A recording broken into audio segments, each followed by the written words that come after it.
కలియుగ ప్రత్యక్ష దైవం గోవిందుడి బ్రహ్మోత్సవాలకు తిరుమల ముస్తాబైంది.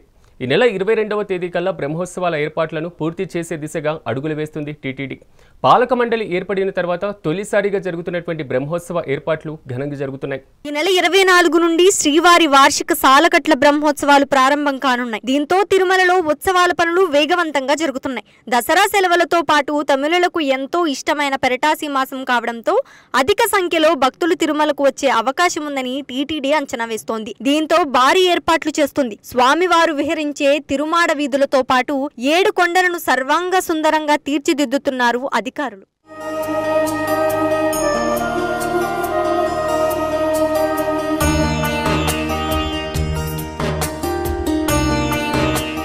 అఖిలాండ కోటి బ్రహ్మాండ నాయకుడు కొలువయ్యున్న దివ్యధామం సప్తగిరిలో బ్రహ్మోత్సవం సందడి మొదలైంది. ఏడాదికి ఒక్కసారి మాత్రమే నిర్వహించే బ్రహ్మోత్సవాలను అత్యంత విశిష్టమైన ఉత్సవాలుగా భక్తులు భావిస్తారు. సెప్టెంబర్ 23 నుంచి ప్రారంభమయ్యే మహాసంబరాన్ని అంగరంగ వైభవంగా నిర్వహించేందుకు 2 నెలల నుంచే టీటీడీ ఏర్పాట్లు మొదలుపెట్టింది. ప్రధానంగా శ్రీవారి వాహన సేవలు జరిగే ఆలయం ఆడవీధులతో పాటు తిరుగులను సర్వాంగ సుందరంగా తీర్చిదిద్దుతున్నారు.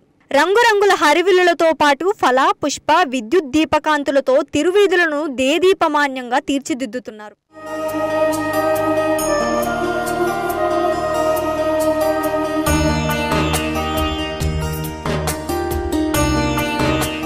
ఇక వాహన సేవలను తిలకించేందుకు వచ్చే భక్తులకు ఇబ్బంది తలెత్తకుండా పటిష్టంగా బ్యారికేడ్స్ వ్యవస్థ ఏర్పాటు చేస్తున్నారు. అలాగే ఆలయం ముందున్న ఖాళీ స్థలంలో శ్రీవారి వాహన సేవలను భక్తులు తిలకించే విధంగా ఏర్పాటు చేస్తున్నారు.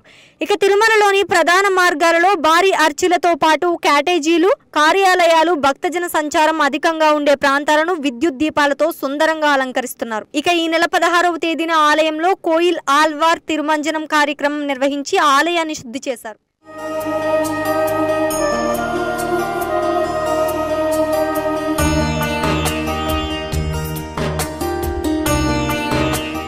గత 2 నెలల నుండి జరుగుతున్న బ్రహ్మోత్సవ ఏర్పాట్ల పనులు దాదాపు పూర్తయ్యాయి.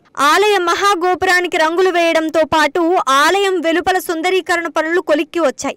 ఈ నెల 22వ తేదీ నాటికి బ్రహ్మోత్సవ ఏర్పాట్లు పూర్తయ్యే విధంగా టీటీడీ ఇంజనీరింగ్, విద్యుత్, ఉద్యానవన శాఖాధికారులు పనులు చేస్తున్నారు. టీటీడీ ధర్మకర్తలి మండలి ఏర్పడి మొట్టమొదటి బ్రహ్మోత్సవం కావడంతో శ్రీవారి బ్రహ్మోత్సవాలను అంగరంగ వైభవంగా నిర్వహించాలని నిర్ణయం తీసుకుంది పాలక మండలి.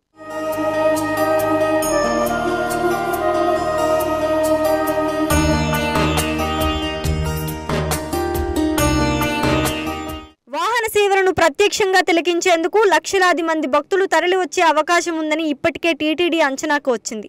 దీంతో బ్రహ్మోత్సవ సమయంలో సిఫార్సు లేఖలు, వీఐపీ బ్రేక్ దర్శనాలను టీటీడీ రద్దు చేసింది. అంతేకాకుండా ఆర్జిత సేవలు, శ్రీవాణి ట్రస్ట్ ప్రత్యేక ప్రవేశ దర్శనాలను కూడా టీటీడీ తాత్కాలికంగా రద్దు చేస్తున్నట్లు ప్రకటించింది. కేవలం సర్వదర్శనం మాత్రమే అనుమతిస్తామని టీటీడీ ప్రకటించింది.